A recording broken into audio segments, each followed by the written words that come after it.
Komisioneri Hahn u bën sërish thirrje liderëve europianë të hapin dritën jeshile për negociatat me Shqipërinë dhe Maqedoninë e Veriut. Përpara nisjes për në Brukesl, kryeministri Rama deklaroi se po bëhet maksimumi për të marrë një po të merituar.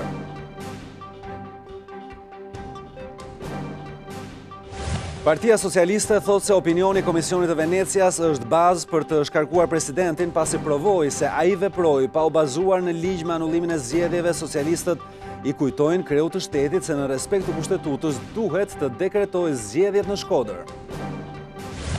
Arrestohet në Selenis një shumë kërkuar nga drejtësia italiane. Tesi Basho ishte arratisur në vitin 2016 nga burgu i Romës, ku vuan të dënimin me burgim të përjetshëm për vrasjen e 2 prostitutave në vitin 2008 në Torino.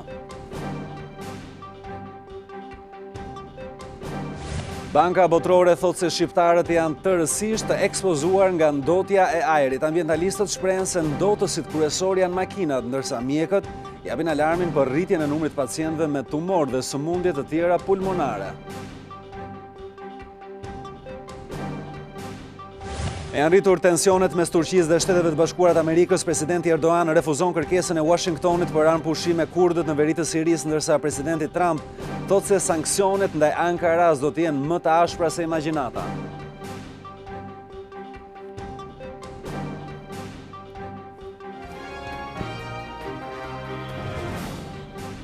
Mbrëma të gjithëve, mirë se vini në edicion informativ të orës 19:30 në Klan. Do të jemi së bashku për t'ju njohur me zhvillimet kryesore të ditës.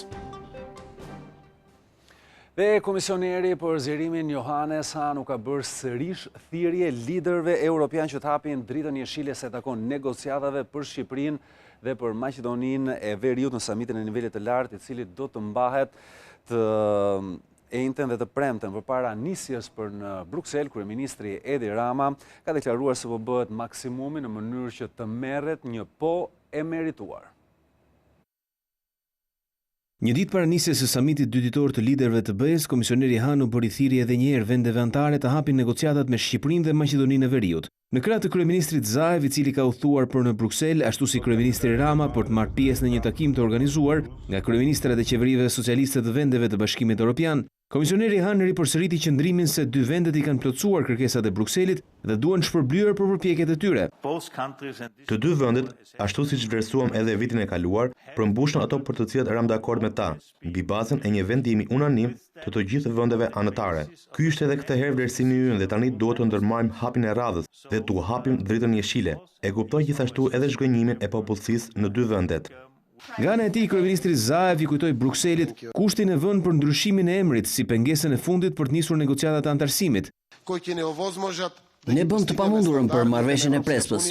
Na besoni se nuk ishte e lehtë, por ne e bëm sepse ishte kushti kryesor për ne për të bërë pjesë e Bashkimit Evropian dhe ne ja arritëm. Treguam se ne mundemi. Nëse nuk na hapni negociatat, do të ketë efekte shumë negative. Jo vetëm në vend, por edhe në rajon, por edhe Bashkimi Evropian do të humbas besueshmërinë e tij. Prandaj mos na pengoni, bëuni heronj tan, sepse Bashkimi Evropian për ne është e vetmja rrugë dhe nuk kemi asnjë alternativë tjetër përveç kësaj. Me komisionerin Hahn, kryeministri Rama do të takohet të njëjtën. Më herët gjatë rrugës drejt Brukselit, kreu i qeverisë shqiptare në një video mesazh tha se po bëhet maksimumi për të siguruar ponë e merituar dhe se shpreson tek përpjekja e kancelares Merkel për të bindur presidentin francez. Kancelarja Merkel dhe Gjermania po përpiqen intensivisht për një po për dyja vendet. Nuk jam as optimist as pesimist për rezultatin e këtij procesi, por me realizëm gjykoj se po bëhet maksimumi për të marrë ponë e merituar dhe më e mbështetur se sot, me thënë drejtën, Shqipëria nuk ka qenë asnjëherë në këtë proces. Pak po e sigurt është se dhe Franca e njeh dhe vlerëson progresin e bërë, ashtu sikur kërkon sot shumë më tepër nga vetë BE-ja se sa nga Shqipëria apo Maqedonia e Veriut. Të martën ministrat e jashtëm të vendeve të Bashkimit Evropian nuk arritën të marrin një vendim për hapjen e negociatave. Vendimarrja tani u takon krerëve të vendeve të BE-s që do të mblidhen më 17 dhe 18 tetor në Bruksel. Franca është kundër zgjerimit, ndërsa Holanda thotë se Tirana dhe Shkupi kanë ende punë për të bërë. Por 24 vende të tjera të Unionit janë të mendimit se dy vendet i kanë përmbushur kriteret e kërkuara, ndaj duhet që edhe Brukselit i përmbush detyrimet për t'i çelur negociatat. Vetëm përpara pak çastesh, kryeministri Rama është takuar në Bruksel me presidentin e Këshillit Evropian Donald Tusk. Në foton e postuar në rrjetet sociale, kryeministri e cilëson presidentin e Këshillit Evropian një nga zërat më të fortë në frontin e gjerë të POS për Shqipërinë dhe për Maqedoninë e Veriut. Dhe Partia Socialiste Europiane janë drejtuar përmes një letre kreut të Këshillit Evropian Donald Tusk, ku kërkohet hapja e negociatave për Shqipërinë dhe për Maqedoninë e Veriut. Sipas tyre, refuzimi do të ishte një gabim i rënd, strategjik dhe do të zbehte besimin e qytetarëve drejt Bashkimit Evropian. Kryetari i Partive Socialiste Europiane, Sergej Stanishev, i është drejtuar me një letër kreut të Këshillit Evropian Donald Tusk, ku i kërkon që të vendosë në krye të agjendës së mbledhjes së 18 tetorit vendimin për çeljen e negociatave për Shqipërinë dhe Maqedoninë e Veriut, përveç se nënvizon faktin se të dy vendet i kanë përmbushur të gjitha reformat e kërkuara nga Komisioni Evropian. Stanishev ngre shqetësimin se në rast se do të refuzoheshin apo do të shtyhej marrja e këtij vendimi, qytetarët e këtyre dy vendeve do të humbisnin besimin ndaj Bashkimit Evropian, çka mund të shfrytëzohet, sipas tij, nga faktor të huaj anti-BE. Nëse BE nuk i respekton angazhimet e saj tani, ky zhgënjim në shoqëritë e vendeve aspirante do të dëmtojë dhe zbe besimin e tyre ndaj BE-s dhe do të nxjisë populizmin dhe nacionalizmin shkatrues anti-BE. Ne nuk mund ta lejojmë ringjalljen e nacionalizmit për të minuar përpjekjet drejt paqes dhe pajtimit në këtë rajon, ende të brisht të demokracive të reja, ku plagët e së kaluarës ende nuk janë shëruar plotësisht. Kjo nuk është në interesin më të mirë të BE-s dhe sigurisht që do të ishte një mundësi në duart e lojtarëve të tjerë, të cilët mezi presin të plotësojnë boshllëkun që la mbrapa. Stanishev i kujton presidentit në ikje të Këshillit Evropian se një nga politikat më të vlerësuara të Unionit ka qenë pikërisht ajo e zgjerimit, ndaj dhe mospranimi drejt kësaj familje e i vendeve aspirante do të ishte dështim për vetë Bashkimin Evropian. Bisedimet parapranuese nuk duhet të shihen thjesht si shpërblim, por më tepër si një proces real që ju siguron vendeve dhe BE-s levën e nevojshme për të ecur përpara. Pa mbështetjen tonë do të ishte shumë më e vështirë që ata ta arrijnë vetë. Kjo është edhe një nga arsyet që politika e zgjerimit ekziston, dhe ajo njihet gjerësisht si një nga politikat më të suksesshme të BE-s. Të mos pranojmë arritjet e të dy vendeve do të ishte një gabim i rënd strategjik. Pak ditë më parë dhe kreu i Partive Popullore Europiane, Joseph Daul, ju drejtua me një letër Këshillit Evropian ku rëndiste arsyet përse Tirana dhe Shkupi meritonin hapjen e negociatave. Majoranca ka dhënë edhe sinjalin e parë se do të vazhdojë procedurat për shkarkimin e presidentit Ilir Meta pas publikimit të opinionit Komisionit Venecias. Taulant Balla ka deklaruar se Venecia ka konfirmuar veprimet e kreut të shtetit kanë patur shkelje. Duke mos e konsideruar si shkelje të rënd të kushtetutës, anulimin e datës së zgjedhjeve, Komisioni Venecias rekomandoi që vendimi final, nëse presidenti duhet të shkarkuar apo jo, ta jap së pari parlamenti e më pas gjykata kushtetuese. Parlamenti e dha sinjalin e parë me mazhorancën që thotë se presidenti e shkeli kushtetutën, teksa nuk pati baza ligjore për anulimin e zgjedhjeve, siç thuhet në opinionin e Venecias. Dhe për kryetarin e grupit parlamentar socialist Taulant Balla, shkelja është aq e rëndë saqë nëse ajo do të lejojë, atëherë nën shembullin e presidentit do të mund të vepronte çdo zyrtar. Nëse zyrtarët e shtetit do të merrnin nën shembullin e presidentit, lirinë të shkelin apo të kalojnë pakës kushtetutën, apo të kenë një qëllim të ligjshëm dhe të veprojnë pa bazë ligjore për ta shkelur pakës kushtetutën, atëherë pse na duhet kushtetuta? Balla thotë se Komisioni Hetimor për presidentin do të vazhdojë punën, ndërsa socialistët presin nga Meta që të zbatojë kushtetutën për sa kohë do të qëndrojë në detyrë. Këtu ata i referojnë rastit të Bashkisë së Shkodrës, për të cilën edhe ekspertët e çështjeve zgjedhore thonë se presidenti duhet të dekretojë një datë të re, ndonse ai ka refuzuar ta bëjë deri tani. Presidenti i Republikës është njoftuar këtu e 55 ditë përpara se mandati i zotit Pjetri ka përfunduar, sa kohë është në detyrë duhet të respektojë kushtetutën dhe ligjin. I pyetur nëse do të dëgjohet propozimi i kryeministrit italian për të hartuar një platformë për të dialoguar me opozitën, Taulant Balla thotë se platforma e vetme mbi të cilën mund të diskutohet është reforma zgjedhore. Rudina Hajdari ka akuzuar Edi Ramën dhe Lulzim Bashën se kanë përçarë grupin e saj parlamentar, qëllimi sipas Hajdarit është sabotimi i reformës zgjedhore. Për përçarje në grupin parlamentar demokrat, deputetja Rudina Hajdari akuzon direkt kryeministrin Edi Rama dhe kreun e opozitës Lulzim Bashën. Hajdari thotë se gjithçka ka si qëllim sabotimin e reformës zgjedhore. Është një histori e cila ndihmon Edi Ramën dhe Lulzim Bashën. Edi Ramën sepse shpang vëmendjen nga hapja apo mos hapja e negociatave. Po merrem me një incident i cili në fakt vjen nga zoti Lita zoti Alban Zeneli dhe zoti Arben Elesi, që kanë për qëllim që të sabotojmë reformën zgjedhore dhe pikërisht tu dalin tek ai person që quhet Lulzim Basha. Kjo është një tentativë për të spostuar rolin tim nga Komisioni i Reformës Zgjedhore. 2 ditë më parë anëtarët e grupit demokrat vendosën të emëronin në krye të tyre korabllitën, duke shkarkuar kështu Rudina Hajdarin. Në një reagim për mediat, Lita e argumentoi këtë ndryshim me motivin se bëhet për shkak të organizimit të brendshëm. Pas kësaj grupi i deputetëve është përfshirë në akuza të ndërsjella pasi Hajdari këmbgul se është ende ajo në krye të grupit.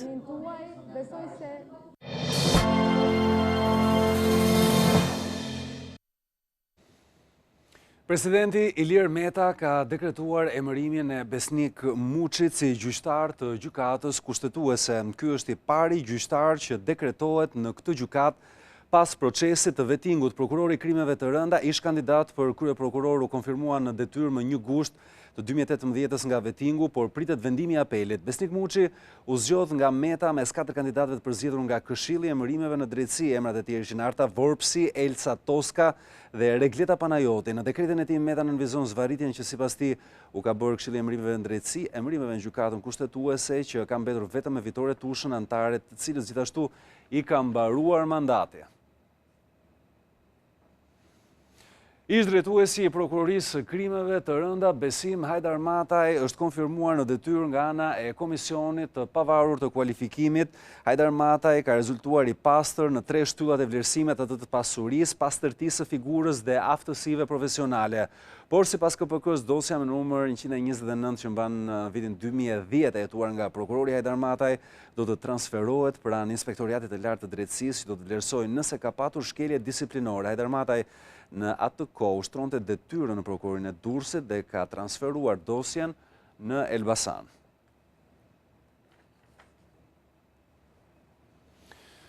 Vjen tani të shohim të tjera informacione. Një 38 vjeçar i cili ka qenë një dënuar me burgim të përjetshëm në Itali për vrasjen e 2 prostitutave, njëkohësisht edhe i arratisur nga burgu i Romës, është arrestuar në Selenicë të Vlorës. Gjatë aksionit të Reneas në Pranga ka përfunduar dhe vëllai i tij i cili akuzohet për gjobvënie. Një 38 vjeçar i dënuar për vrasje të 2 fish në Itali dhe i shpallur në kërkim pas arratisjes nga një burg i Italisë, është vënë në Pranga në Selenicë të Vlorës.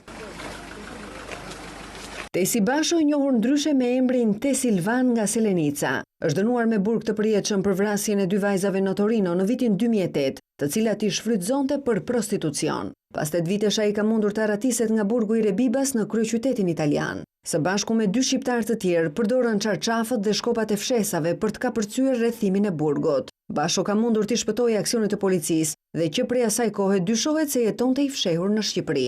Gjatë aksionit në Selenicë, forcat Renea arrestuan edhe vëllain e 38 vjeçarit Satil Nobashon, pasi prokuroria e krimeve të rënda kishte lëshuar një urdhër arresti për gjobvënie.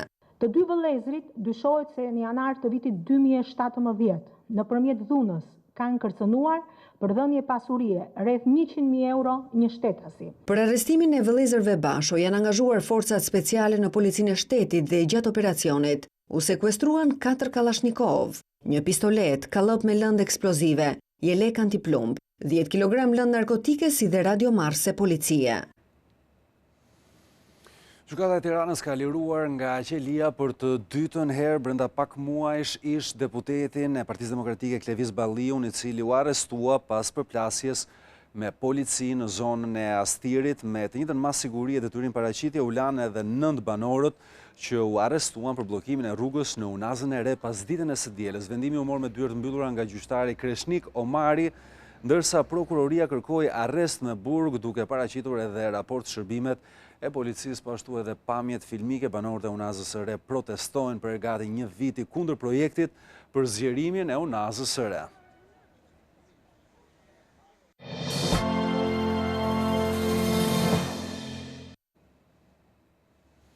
Një raport i fundit i cili është hartuar nga ana e Bankës Botërore ngre alarmin se 100% e shqiptarëve janë të ekspozuar nga ajri i ndotur. Specialistët thonë se ajri i ndotur është vrasës i heshtur dhe po shkakton rritje të rasteve me kancer, njëkohësisht edhe të sëmundjeve në mushkëri. Kjo është pamja e përditshme e Tiranës ku duket qartë smogu, por kryeqyteti nuk është i vetmi. Sipas një studimi të fundit të publikuar nga Banka Botërore, shqiptarët janë 100% të ekspozuar nga ndotja e ajrit.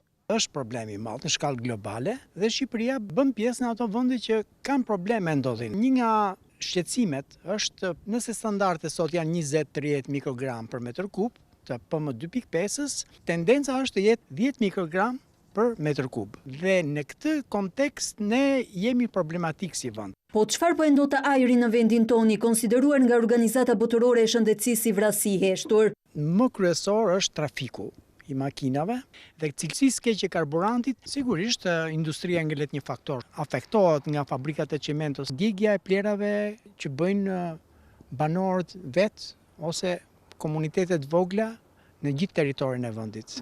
Bluzat e bardha thonë se për shkak të ajrit të ndotur po rriten sëmundjet pulmonare dhe kanceri i mushkërisë. Në vitin 2018 mbi 600 persona janë sëmurur nga kanceri i mushkërisë. 3 janë sëmundjet kryesore që invalidizojnë pacientin, është sëmundja pulmonare obstruktive kronike, astma bronkiale, kemi vënë në re një shtrim në të gjitha moshat. Kemi një trend të rritje të kancerit bronkopulmonar, shtim të numrit të rasteve me kancer në mosha më të reja. Sipas Organizatës Botërore të Shëndetësisë, 91% e popullsisë botërore është ekspozuar ndaj ajrit të ndotur, duke u marrë jetën rreth 600 fëmijëve në vit, ndërsa rreth 7 milion persona në vit humbin jetën nga ndotja e ajrit.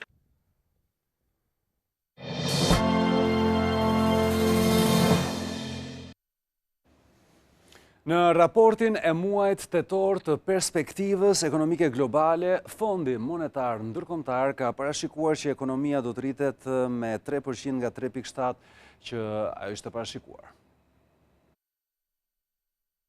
Pas Bankës Botërore dhe Fondi Monetar Ndërkombëtar ka rishikuar me ulje rritjen ekonomike të Shqipërisë. Në raportin Perspektiva Ekonomike Botërore, FMN vlerëson se rritja ekonomike e vendit për gjatë këtij viti do të jetë 3% nga 3.7% që projektohej në muajin prill. Kjo është era e parë që ekonomia e vendit ngadalësohet që prej vitit 2013, ndërsa si ritëm rritja është më i ulti që prej 2015-s. Në 6 muajt e parë të vitit ekonomia vendase shënoi një rritje me 2.36%, ku sipas Institutit të Statistikave, shkaku kryesor i ngadalësimit ishte rënja e prodhimit të energjisë, efekti mbylljes së lojrave të fatit dhe përfundimit të punimeve të gasqellësit TAP. Qeveria shqiptare ka vlerësuar në fillim të vitit se ekonomia e vendit në 2019 do të rritet me 4.3%, por në aktin normativ të buxhetit, edhe Ministria e Financave ka ulur me $450 milion vlerësimin për rritje nominale të prodhimit kombëtar. Rishikimi i uljes së rritjes ekonomike nga FMN dhe qeveria rrezikon në fund të vitit rritjen e nivelit të borxhit publik, i cili sipas përcaktimeve në ligjin e buxhetit duhet të jetë në përputhje me vlerësimet e fondet. Në momentin që vlera e GDP-s ulet,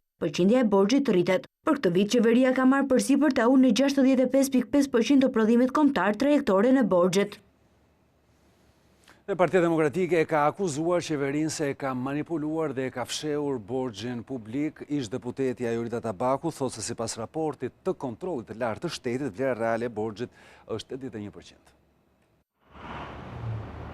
Duke ju referuar raportit të kontrollit të lartë të shtetit, Partia Demokratike akuzoi qeverinë se përmes një skeme mafioze e kriminale ka manipuluar të dhënat e buxhetit, duke fshehur 610 milion euro borxh. Për ish deputeten Ajurita Tabaku, kjo rritje e detyrimeve do të thotë 200 euro shtesë për çdo shqiptar që do të duhet të paguajë.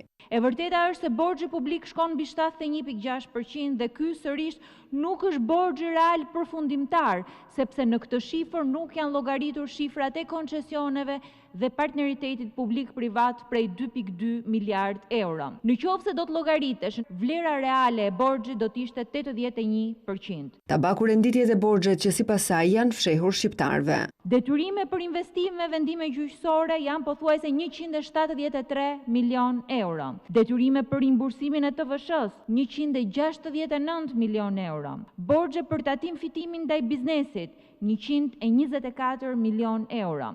Detyrime gjyqësore në avokaturën e shtetit po ashtu 124 milion euro.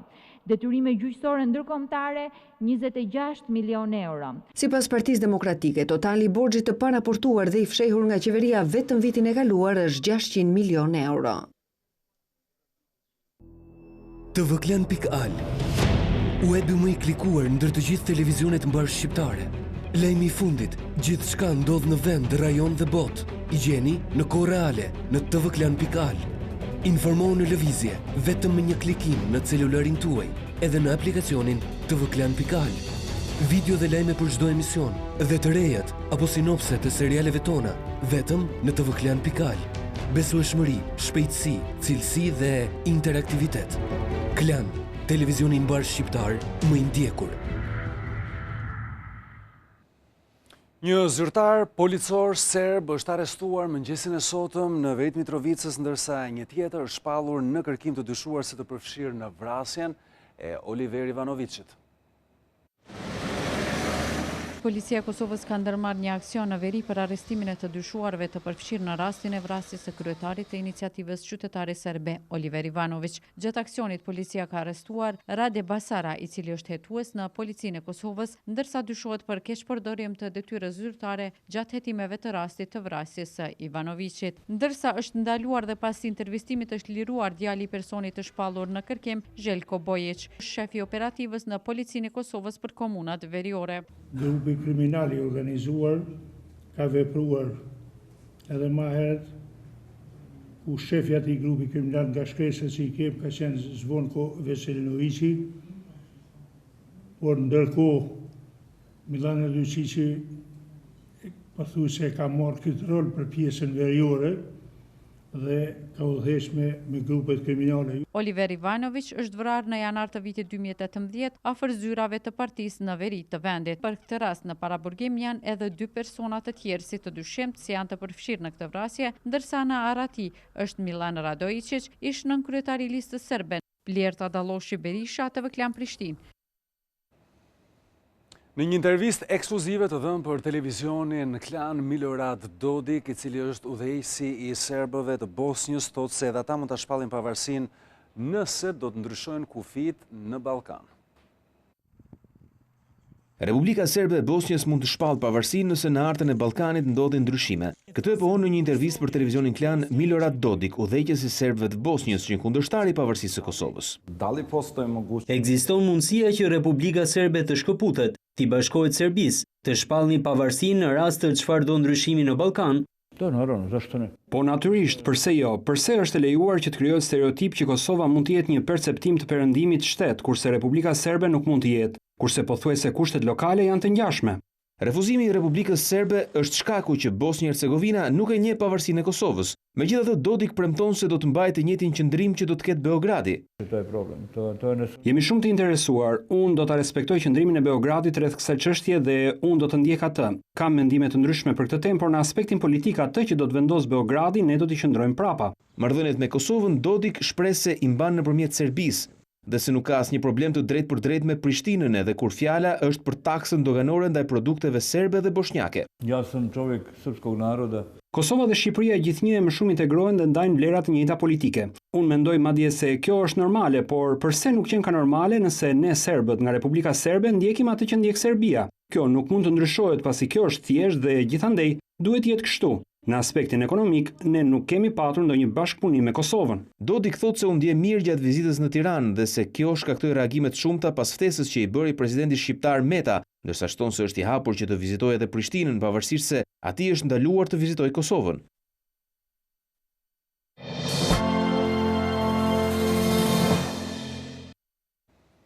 Presidenti turk Recep Tayyip Erdogan ka refuzuar armëpushimin me militantët kurd të kërkuar kaq shumë nga Washingtoni, por shefi i shtëpisë së bardhë ka paralajmëruar Ankaran se do të shtojë dozën e sanksioneve nëse Turqia nuk do të ndalet. Presidenti turk Recep Tayyip Erdogan refuzon thirrjen e Shteteve të Bashkuara për armëpushim me militantët kurd në veri të Sirisë. Nuk do të shpallim kur armëpushim, por na bëjmë presion me sanksione për ta ndalur operacionin, por ne kemi qëllime të qarta dhe nuk shqetësohemi. Refuzimit të Erdoganit, shefi i shtëpisë së bardhë u kundërpërgjigj me një tjetër paralajmërim. Kemi aplikuar sanksionet më të ashpra që mund të imagjinoni, nëse tarifat për importin e çelikut nuk ju bëjnë ta ndjeni efektin sepse keni shumë para duke na shitur çelik, kemi masa të tjera. Zëvendës presidenti amerikan Mike Pence, i cili e kërkoi armëpushimin, dhe sekretari amerikan i shtetit Mike Pompeo vizitojnë këtë të mërkur Ankaran, por teksa Erdogan synon spastrimin e Veriut Siris nga militantët kurd, që i konsideron terrorist për dërgimin atje të mbi 3 milion refugjatëve sirian të strehuar në Siri, ushtria e presidentit Bashar al-Assad dhe aleatët e tyre rus morën qytetin kurd të Manbijit në kufi me Turqinë, duke i dhënë një goditje të fortë planit të Ankaras. Janë gjetur pas 9 vitesh brenda një bodrumi në antarët e një familjeje, 7 të tillë ndodheshin në një provincë të Holandës, 6 fëmijë dhe babai i tyre i sëmur shpëtuan fal arratisjes që bëri njëra nga vajzat. 6 fëmijë dhe babai i tyre i sëmur ishin mbajtur të izoluar në një dhomë të fshehtë në këtë fermë për 9 vite me radhë. Ngjarja e pazakontë u zbulua në Holland, në një fshat të vogël të provincës veriore Drenthe, teksa aktualisht fëmijët janë të moshave nga 18 deri në 25. Ka qenë njëra prej motrave e cila është arratisur dhe ka kërkuar ndihmë në kafenen më të afërt të zonës. Banorët e vendit vogël janë të shokuar. Ne jetojmë afër fermës. Kemi menduar gjithmonë se aty jeton vetëm një burrë që po restauronte shtëpinë. Nuk e kemi marrë kur më mend se çfarë po ndodhte aty. Disa prej banorëve të zonës shkojnë peshkojnë pikërisht përpara fermës, pak metra larg shtëpisë dhe askush nuk ka vënë re asgjë. Ti mendon se një gjë e tillë nuk do ndodh kurrë afër teje, por ja që ndodh. Policia tha se ka arrestuar një 58 vjeçar i cili nuk ka lidhje gjaku me familjen, por që ende nuk është i qartë roli i tij. Zëdhënëse e policisë thotë se hetimet vijojnë për të zbuluar se çfarë bënin eksaktësisht personat aty dhe kush i mbante të izoluar.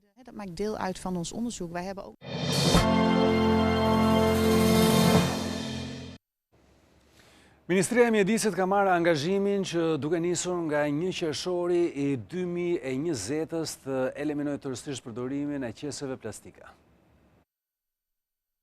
Synimit që Shqipëria të jetë vendi i parë në Europë që nuk përdor qese plastike deri në 1 qershor të vitit 2020, Ministria e Mjedisit i ka paraprirë me nismën qesja e fundit. Nga Fakulteti i Inxhinierisë së Mjedisit, ku edhe u prezantua kjo sipërmarrje, Ministri Blendi Klosi kërkoi mbështetjen e studentëve për ta bërë realitet. Ka ardhur koha që mbas 28 vite në Shqipëri të kemi një Shqipëri të pastër edhe të menaxhuar drejt për sa i përket mjedisit. Sot ka ardhur koha që ne të bëjmë një operacion madh, të cilin ne e kemi quajtur qesja e fundit, ku të kërkojmë të gjithë shoqërisë të heqim qeset të cilat na kanë turpruar. Ne duam që nga fillimi i këtij viti ne të refuzojmë prodhimin dhe importimin dhe tregtimin e qesëve plastike. Profesorati i Fakultetit të Inxhinierisë së Mjedisit dhe studentët shprehën përkrahjen për këtë nismë, si dhe politikat më të fundit për një mjedis të pastër dhe të mbrojtur. Tirana është përzgjedhur nga ana e UNICEF-it si një histori suksesi se takon punës që është bërë me fëmijët. UNICEF e ka përzgjedhur Tiranën si qytet miqësor për fëmijët. Në samitin e parë ndërkombëtar për qytetet miqësore për fëmijët mbajtur në Gjermani, kryebashkiaku Velia i foli rreth sfidave për ta shndruar Tiranën në një vend model. Kemi fokusuar shumë ke fëmijët e filluam me këndet e lodrave, me kopshtet, me çerdet, tani po vazhdojmë me 17 shkollat e reja, me fëmijët që mbjellin pemë, me fëmijët që mësojnë biçikletën, një qytet që nuk investon tek fëmijët, një qytet që nuk ka të ardhmë. Unë besoj që ardhmja europiane e Tiranës është investimi që po bëjmë tek fëmijët sot. Kryebashkiaku premtoi se puna për transformimin nuk ndalet këtu. Mezi pres që pas këtij vlerësimi që morëm nga UNICEF si qyteti model që me kushte modeste transformon realitetin për fëmijët, ne të vazhdojmë. Pra të vazhdojmë çdo muaj me nga një kënd lodrash, ne të vazhdojmë me 17 shkollat e reja, të vazhdojmë me dietat e reja në kopshtet e në çerdhe. Ngritja e çerdheve dhe kopshteve brenda ambienteve të kompanive të mëdha mbetet një nga synimet e Bashkisë së Tiranës sa i takon mirëritjes së fëmijëve. Kemi ardhur në fund, qëndroni me te me transmetimet tona këtu në Klan.